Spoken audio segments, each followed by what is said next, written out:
أعوذ بالله من الشيطان الرجيم بسم الله الرحمن الرحيم ويسألونك عن الجبال فقل ينسفها ربي نسفا فيذرها قاعا صفصفا لا ترى فيها عوجا ولا أمتا يومئذ يتبعون الداعي لا عوج له وخشعت الأصوات للرحمن فلا تسمع إلا همسا يومئذ لا تنفع الشفاعة إلا من أذن له الرحمن ورضي له قولا يعلم ما بين أيديهم وما خلفهم ولا يحيطون به علما وعنت الوجوه للحي القيوم وقد خاب من حمل ظلما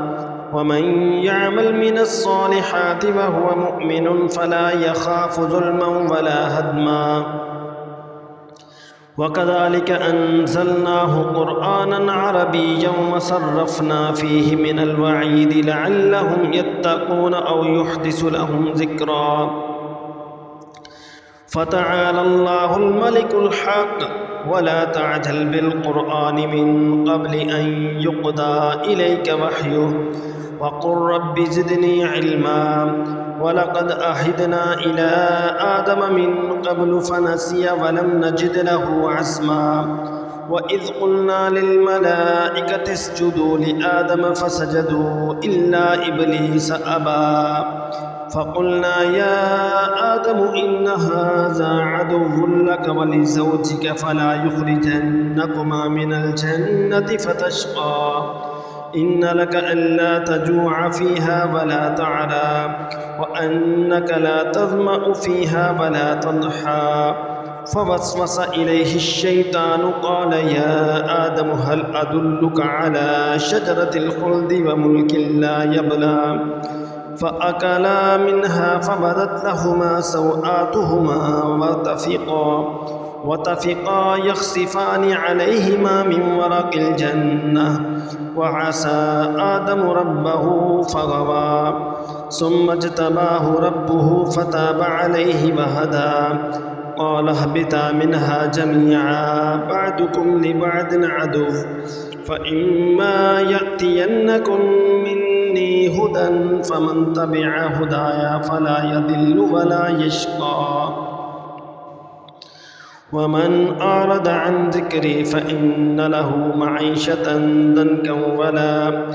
ضنكا ونحشره يوم القيامة أعمى قال رب لم حشرتني أعمى وقد كنت بصيرا قال كذلك أتتك آياتنا فنسيتها وكذلك اليوم تنسى وكذلك نجزي من أسرف ولم يؤمن بآيات ربه ولعذاب الآخرة أشد وأبقى أفلم يهد لهم كم أهلكنا قبلهم من القرون يمشون في مساكنهم إن في ذلك لآيات لأولي النهى ولولا كلمة سبقت من ربك لكان لزاما وأجل مسمى فاصبر على ما يقولون وسبح بحمد ربك قبل طلوع الشمس وقبل غروبها ومن آناء الليل فسبح وأطراف النهار لعلك ترضى